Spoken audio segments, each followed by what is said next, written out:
d'habitants de Montcuq, Bouloc-Lozère et les environs sur ce projet Photosol Montcuq. On est 9 avec des gens très déterminés.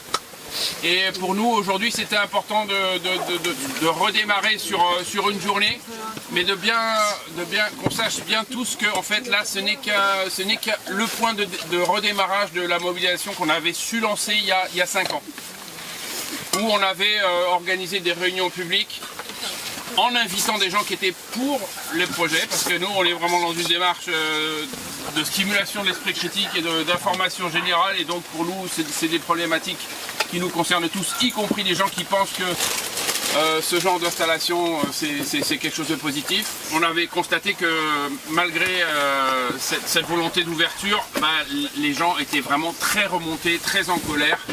Et donc ça c'était il y a 5 ans. On s'est endormi parce qu'on avait a priori gagné. Mais quand il y a des millions d'euros, 1 million d'euros par hectare, ça fait 66 millions d'euros. Donc quand il y a des millions d'euros qui sont à la clé, et avec beaucoup d'argent qui est déjà investi, parce qu'il y a eu une étude d'impact, ça coûte beaucoup d'argent. Et nous on s'est constitué en collectif en 2020. Et ce projet a démarré en 2018. Et en 2018, ils avaient déjà commencé à déployer, à initier l'étude d'impact, etc., etc. Donc ils ont déjà dépensé beaucoup d'argent. On a appris le projet en 2020. Et là, on avait 2 années de retard. Et 2 années de retard, c'est énorme par rapport à l'ampleur de ce projet. Depuis que nous sommes constitués, on s'est informé, on a été vigilant sur beaucoup d'autres projets. Nous sommes parvenus jusqu'à maintenant à stopper ou à ralentir. Je ne vais pas faire la liste maintenant. Je peux vous citer 45 hectares à Bouloc. Ce projet-là, on l'a tué dans l'œuf. C'était le premier projet. C'est juste dans la continuité parce que il y a du soleil, comme vous constatez. Et en fait, toute la dorsale, toute la serre est convoitée par ces marchands de soleil. 45 hectares sur Bouloc et 70 hectares sur Lozère. Ils avaient rabaissé à 36 hectares et cette année officiellement la mairie qui était partenaire du projet à fond les manettes, projet citoyen soi-disant, a abandonné officiellement le projet. Donc là déjà c'est pour vous donner l'envergure de ce que nous on appelle l'accaparement des terres localement, mais on est proche du millier d'hectares en fait. Parce qu'il y a tous les amis qui sont là, on va en parler. Roquecorps, Moroux, Montaigu, enfin, on est proche du millier d'hectares. Aujourd'hui, c'est une première. Les copines et les copains qui aujourd'hui constituent le collectif en question, des habitants de Montcuq, Bouloc-Lozère et les environs, on a tous envie de faire au printemps des journées conviviales, d'information, des journées combatives. Ça c'était pour vous dire, c'est le plus important. Donc je vais faire un petit truc qu'on avait un peu répété l'autre jour. Qui parmi nous, on va faire la balade, mais qui est contre ce type de projet? On va développer, peut-être que vous serez plus nombreux tout à l'heure, mais qui est contre ce type de projet aujourd'hui tel que vous le ressentez? Okay. Il y a quelqu'un qui lève pas la main. Non, au contraire. Surtout pas. Et tout le problème, c'est qu'avec le temps qu'il y a, on serait unis pour pas lever la main. Alors, qui a des actions chez Total? Je vous demande de garder la main levée, s'il vous plaît. Et comme on a une deuxième main, je voudrais savoir qui parmi vous, parce que on n'a pas forcément tous la disponibilité, le temps, on a tous des parcours de vie dans cette société assez compliquée. Qui parmi vous a la disponibilité et la volonté de s'engager contre ce projet? Et ben voilà le collectif Montcuq Bouloc-Lozère est largement plus élargi. Patricia, elle va prendre vos coordonnées si vous habitez dans le coin. Et pour tous les autres, on va constituer un groupe de sympathisantes et de sympathisants. Et vous serez largement informés parce qu'on aura besoin de vous et de tout le monde quand il fera beaucoup plus beau, etc. etc. On veut vraiment, on sait que c'est possible de stopper, même là où on en est dans le projet, on sait que c'est possible de le stopper si justement il y a une volonté, une détermination. Notre-Dame-des-Landes, ils ne l'ont pas fait alors qu'ils étaient largement avancés dans le projet. Donc voilà, tout dépend de la force, du rapport de force qu'on sera en mesure de générer tous ensemble et toutes ensemble, eh ben, c'est bien parti, j'ai l'impression. Voilà. Il y a beaucoup de gens qui ont ramené de la documentation. Ne repartez pas les mains vides, il y a beaucoup de documentation gratuite, d'informations pour justement nourrir le débat et nourrir l'esprit critique. Je m'arrête là et puis on va peut-être faire les tours de parole s'il y a vraiment beaucoup de monde, mais on devrait peut-être y arriver.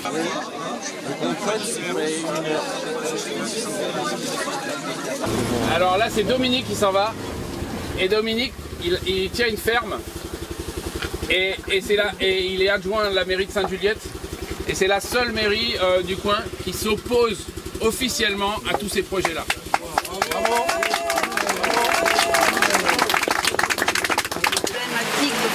C'est pareil, hein. Et c'est important par rapport à une cagnotte, parce que nous, on a pu à plusieurs associations payer un constitutionnaliste pour pouvoir étudier aussi la fameuse consultation publique qui est par voie électronique actuelle. Et finalement, on a payé 4 800 € un constitutionnaliste. Mais finalement, pour les militants, c'est vachement important parce que plus on en sait, plus on se sert des textes de loi et plus on a gain de cause. Et redire aussi que les préfets, ils bougent, ils ont changé. Celui qui est actuellement nommé, en tous les cas, sur le 82, il est insupportable et on sait pourquoi aussi, c'est qu'ils ont des primes de fin d'année quand les projets de fin d'année arrivent à exécution. Voilà. Merci de ces précisions. Donc en fait, Environnement Juste, ils se sont désistés sur les conseils du juriste d'une association de défense de l'environnement nationale qui a estimé qu'il n'y avait pas suffisamment de matière pour intervenir. Bon, en fait, les avocats, ils connaissent pas tout, loin de là. Et bon, du coup, il y a des gens qui sont plus spécialisés que d'autres. Et donc en particulier Pierrot Pantel qui a travaillé à l'Office français de la biodiversité, donc répondu à ce type de dossier, qui a aussi une formation juridique. Donc lui, il a trouvé des failles juridiques en fait dans le dossier qui permettaient, alors pas d'intervenir sur le permis de construire, parce que ça c'était trop tard, mais par contre d'intervenir au niveau du code de l'environnement sur le côté dérogation espèces protégées. C'est un petit peu complexe. En fait, dans tous ces projets, ils ont tous exactement la même façon de fonctionner. Il y a une loi. La loi, elle dit qu'il faut éviter de toucher aux espèces protégées. Si on y touche, il faut essayer de réduire l'impact. Et si on ne peut pas, il faut compenser. Donc on a le droit de détruire si on paye, si on réhabilite ailleurs. On peut discuter de la légitimité de cette loi, mais elle est comme ça. Et donc en fait, dans tous les projets, ils ont un petit manuel, hein, comment faire un bon projet photovoltaïque. Un bon manuel. Donc vous prenez une belle parcelle, alors vous essayez déjà de prendre un endroit qui est en limite, ils ont déjà fait la cartographie en fait, de tous les lieux. On n'est pas sur une zone Natura 2000, on n'est pas trop près de maisons, on est un petit peu en limite de 2 communes, c'est-à-dire loin des bourgs de chaque côté, etc. Voilà. Mais à qui appartiennent les terrains? Privé. C'est privé. Ou communaux, dans la montagne de Lure, c'est beaucoup plus des communaux, mais ça c'est bon, c'est une histoire. Dans le Lot, la propriété elle est privée, il y a assez peu de communaux dans le Lot. Je vais prendre l'exemple de Total à Tour de Fort pour comprendre comment ça marche.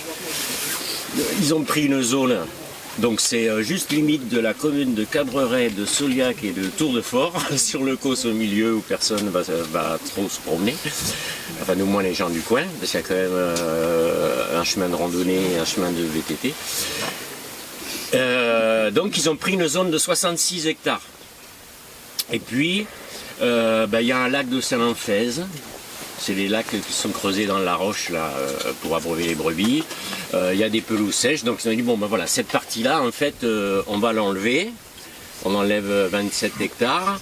Donc du coup, on a coché la case éviter. Mais comment ils la prennent? Ils l'achètent, ils la louent, ils font comment? Ils louent, ils font une convention. D'accord. Donc voilà, case éviter. Alors deuxième case, réduire. Ils ont enlevé quelques parcelles qui étaient un petit peu en crête parce qu'elles étaient en co-visibilité avec Saint-Cyr-la-Popie. Ils ont enlevé une parcelle qui est cultivée en prairie parce qu'il y a un impact agronomique, etc. Donc, hop, ils ont coché la case réduire. Et alors, la case compensation, eh ben, comme il y a du lézard osselé, ils ont prévu de remonter les murets et de faire quelques petits tas de cailloux pour que les lézards puissent hiberner. J'ai une très belle photo de la montagne de Lure où on arrive sur un chemin qui fait 8 mètres de large, là, tout castiné, tout défoncé. Derrière, on voit les 20 hectares de panneaux solaires. Et puis sur le côté, il y a un joli petit tas de cailloux. Donc ça, c'est la compensation. Voilà. Le dossier ici de Photosol à Montcuq, Pierrot Pantel a trouvé qu'en fait il y avait eu une manière de déguiser les différentes mesures et que en fait normalement il devrait y avoir plus de compensation et la compensation elle justifie la demande d'une dérogation espèce protégée. Voilà. Donc, le détail précis des trucs juridiques qu'il a trouvé, je ne maîtrise pas tout ça, hein, parce que je veux dire, c'est des rapports, il y a 150 pages d'études d'impact sur le premier parc, le deuxième parc, le troisième parc, à chaque fois 150 pages, enfin, donc c'est des trucs énormes, quoi. Donc on lui fait confiance là-dessus, mais du coup, voilà, on a matière à déposer un recours juridique. Les deux avocates qui portaient le recours d'environnement juste et qui s'étaient désistées sur les conseils de l'association environnementale, quand elles ont eu connaissance des arguments de Pierrot Pantel, parce qu'on les a mis en relation pour savoir pourquoi est-ce qu'elles n'avaient pas poursuivi, et donc elles ont jugé qu'il y avait suffisamment d'éléments pour pouvoir lancer une attaque. Bon, Alice Terrasse et Julie Rover, c'est les avocates de la 69, mais elles font partie d'un groupe d'avocats qui a été constitué par la Coordination Nationale Photorévoltée. La Coordination Nationale Photorévoltée, ça s'est créé il y a 2 ans aux Résistantes, au Larzac. Aujourd'hui, il y a plus de 400 collectifs ou associations qui sont signataires. Il y a plusieurs groupes de travail. Et notamment il y a la constitution d'un groupe juridique pour mettre en commun tout ce qui est fait là. Donc à la montagne de Lure, le premier projet qui s'est fait à la montagne de Lure, à Cruis, qui est aujourd'hui en fonctionnement, hein, ils vendent l'électricité à EDF, et ben, ils ont gagné sur cet aspect-là, où ils ont considéré qu'ils n'avaient pas suffisamment évité, ils n'avaient pas suffisamment recherché de sites alternatifs qui présentaient moins de risques. Et du coup, aujourd'hui, ils ont gagné en appel et théoriquement, la centrale doit être démontée. Ah oui, carrément. Voilà. Donc, c'est pas encore fait, hein. Mais on ira les aider, hein, le jour où les recours sont faits. Et effectivement, on est tous des résistants parce que pour être là aujourd'hui avec le temps qu'il fait, il faut vraiment en avoir envie. Hein. Donc ce qui a été dit tout à l'heure, il faut élargir. Moi, je ne vais pas intervenir au niveau technique. Je partage tout, après on peut avoir des nuances les uns et les autres. Et Blaise a dit tout à l'heure que la mairie d'à côté, de Sainte-Juliette, était une des seules mairies dans le pays qui était pour.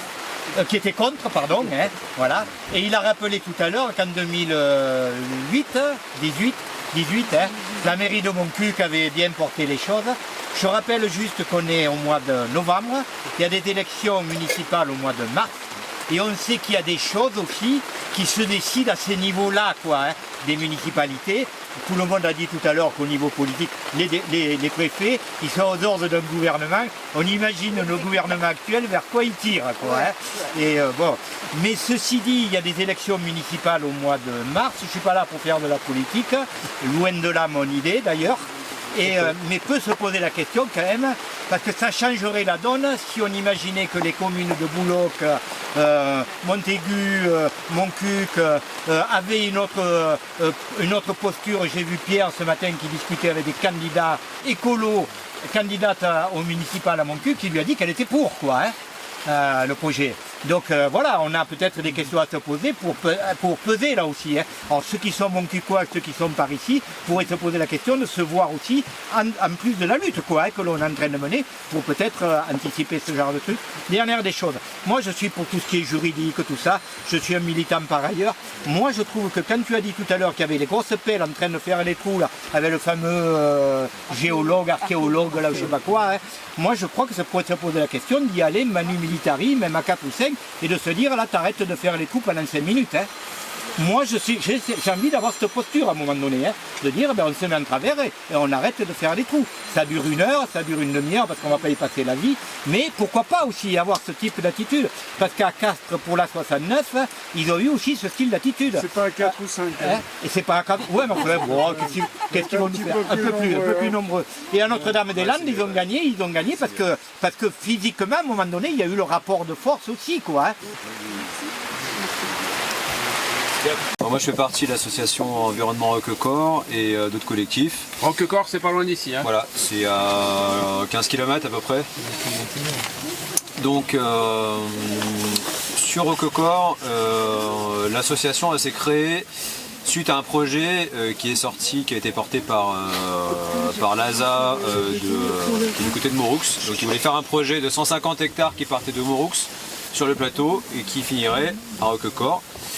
Il se trouve qu'ils veulent faire un poste source, ce qui est le poste source permet de connecter un certain nombre de projets de centrales photovoltaïques. Voilà, et le réinjecter sur la ligne parce qu'à Roquecorps, on a la THT qui passe et donc ça permettrait pour eux d'interconnecter différents projets. Donc nous c'est vraiment le cœur et c'est le cœur des préoccupations qu'on a sur l'ensemble du territoire. C'est qu'autour de Roquecorps, Montaigu, Couloussac, tout le plateau qui va de Montaigu jusqu'à ici, il y a un nombre incalculable de projets parce que toutes ces entreprises ont un certain nombre de commerciaux à disposition qui harcèlent tous les agriculteurs tous les jours pour proposer des projets avec une rentrée financière quand même qui paraît importante pour les agriculteurs. Et aujourd'hui, on a un nombre incalculable de projets qui sont en attente. Nous, on a connaissance de certains projets qui sont déjà avancés. Voilà, nous, autour de Roquecorps, il y a ce projet de 150 hectares. On a un projet de 22 hectares qui est sorti à Bournac, donc qui se trouve entre Roquecorps et Montaigu. On a 2 projets qui sont à Couloussac. Il y a des projets qui sont encore dans les tiroirs qui ne sont pas sortis. Il y a la cour de Visa où il y a un nombre incalculable de projets. 8% de la commune, du territoire de la commune, d'accord. 8%. Du territoire agricole. 117 surfaces hectares. agricoles. La cour. 8% des surfaces agricoles. À côté de Bourg de Visa. Donc voilà, c'est en fait c'est inimaginable, mais si on laisse faire ce genre de choses, c'est un changement radical, fondamental des paysages, du fonctionnement des terres agricoles, des agriculteurs, de la transmission. Il y a 2 ans, quand on avait fait une réunion publique à Roquecorps, on avait réussi à faire venir la Confédération paysanne, aussi les jeunes agriculteurs. Donc c'était à l'époque le président des jeunes agriculteurs, donc il n'était pas venu, il nous avait fait une vidéo. Qui lui dénonçait aussi tout ce qui est de l'ordre de la transmission, des difficultés qu'allaient avoir les jeunes agriculteurs à transmettre toutes les exploitations agricoles. Donc une fois que ces exploitations se retrouvent sans exploitants agricoles, qu'est-ce qu'il en advient en fait? On se retrouve avec des zones industrielles, sans rien, sans aucune production agricole en dessous, et un changement fondamental de l'économie locale aussi, parce que ici on a quoi? On a des gens comme nous qui viennent s'installer ici pour la beauté des paysages, pour la tranquillité, pour élever ses enfants dans un certain contexte. On a des gens qui ont des résidences secondaires. Ça fait vivre toute une économie aussi du tourisme, les artisans, etc., les commerces. Et si on laisse faire ce genre de choses, c'est un changement fondamental de l'économie locale aussi. C'est systémique en fait. Mais il faut prendre conscience de ça. Et dans ce système, il y a un ensemble de choses. Il y a ce que nous, on combat ici localement, et il y a ce qu'on combat aussi à des milliers de kilomètres. C'est l'extractivisme. L'extractivisme pour fabriquer tous ces panneaux, l'extractivisme pour le lithium dont parlait Pierre tout à l'heure. Là, quand on fait un petit détour par le Portugal, mais ça c'est un projet dans le sud du Portugal. J'ai commencé à lutter contre ce projet avec une association locale en 2017. Tout un projet qui a exactement la même construction qu'ici, donc c'est une zone désertifiée avec une population qui n'est pas informée. sur un terrain privé où finalement ils ont construit en catimini une centrale qui était à l'époque la plus grande centrale photovoltaïque du Portugal et une des plus grandes d'Europe. C'est une terre que je connaissais avant, qui était complètement sauvage et qui était magnifique et qui a été complètement transformée. Je peux vous dire que de se promener au milieu de cette centrale, c'est horrible en fait. Ce qu'on a au niveau du ressenti, c'est vraiment très violent. Et cette centrale, en fait, ce que je disais il y a 2 ans, c'est que c'est un projet type. Ce qu'ils ont prévu pour cette centrale, c'est l'implantation d'un poste source avec donc une partie qui est en centrale photovoltaïque. Il y a 2 autres étapes. Il y en a une qui va déjà être franchie, c'est un champ d'éolien. Donc ils vont rajouter des éoliennes. Donc là, les études sont déjà sorties. Je pense que ça va sortir de terre dans l'année qui vient. Ils avaient déjà racheté des parcelles. Donc là, ils vont rajouter 16 éoliennes de nouvelle génération. Donc il faut savoir que sur les anciennes générations, il aurait fallu doubler le nombre d'éoliennes. Là, c'est des éoliennes qui ont 150 mètres de diamètre. Donc c'est les dernières éoliennes produites par Siemens. Donc c'est énorme. C'est assez monstrueux, donc ils en mettent que 14, si je peux dire la chose comme ça. C'est un territoire qui est sacrifié en fait, complètement, qui se désertifie, qui a eu pour conséquence que tous les jeunes sont partis, plus personne ne reste, et ça va être des villages qui vont mourir, où il y aura uniquement une zone industrielle de production d'énergie. Voilà, il faut savoir que la prochaine étape, c'est l'implantation d'immenses hangars avec des batteries au lithium pour stocker l'énergie. Voilà, c'est exactement le même type de projet qu'ils veulent faire ici à terme. Hein. Et ça va arriver très vite si on les laisse faire. On ne laissera pas faire. Voilà, donc ça c'est un projet type et c'est exactement le même type de projet qu'ils veulent faire ici. Voilà, c'est des projets expansionnistes. Il faut savoir que depuis, ça fonctionne comme une grappe à partir du moment où il y a un poste source. Ce qui coûte cher, c'est des interconnexions. Donc quand il y a un projet, il y a une multitude de projets qui viennent se greffer. C'est vraiment une grappe. Donc si on laisse faire le projet de Montcuq de 66 hectares, il y aura d'autres projets autour. Si on laisse implanter un poste source à Roquecorre, il y aura une multitude de projets qui vont venir s'implanter sur ce poste source. À terme, tant qu'ils auront les possibilités techniques, ils créeront un autre poste source, peut-être à 50 km, à 60 km. Ce sera exactement le même schéma. Pour ceux qui sont déjà allés dans le nord, dans les grandes plaines, qui vont vers Amiens, vers Lille, vous avez certainement vu les champs d'éoliennes, avec une multitude d'interconnexions, de pylônes, de lignes haute tension. Ça défigure complètement les paysages. On est dans des zones industrielles en fait. C'est ce qu'ils veulent faire ici, c'est ces changements-là. Donc ça, il faut vraiment en prendre conscience. Nous, voilà, on a aussi de gros combats à mener de l'autre côté de la communauté de communes. Voilà, on est là, on n'est pas forcément assez nombreux, parce qu'on a beaucoup de projets à combattre. Ce qu'on s'était dit, c'était que stratégiquement, il fallait absolument combattre le projet de Montcuq de 66 hectares parce que c'est le plus important, c'est le plus gros. Symboliquement, il faut absolument qu'il ne sorte pas de terre. Et le poste source de Roquecorre, c'est aussi le deuxième combat le plus important à mener. Donc il est indispensable en fait que quand on organise des choses, on soit nombreux. Et en lien, que ces listes d'informations où on se transmet ces journées comme ça, où on se regroupe, les manifestations, les blocages quand il faudra en faire, il faut absolument qu'on soit nombreux. Parce que quand on est une dizaine de personnes, c'est pas suffisant. Il faut absolument que les uns et les autres on en parle, qu'on fasse prendre conscience à la population, comme tu disais Mathieu. Il y a des gens qui n'ont pas conscience parce qu'ils n'ont pas envie de le voir ou juste qu'ils n'ont pas la connaissance de l'impact terrible et du changement radical qu'on est en train de vivre et qu'on pourrait vivre si on les laisse faire. Voilà. On est vraiment dans cette phase-là. On est dans un changement sociétal important et un changement qui est radical. Parce qu'il impacte aussi tout ce qui se passe à des milliers de kilomètres. L'extractivisme, c'est pas chez nous, même s'il y en a en France, il y a des choses qui sont prévues, il y a des choses au Portugal.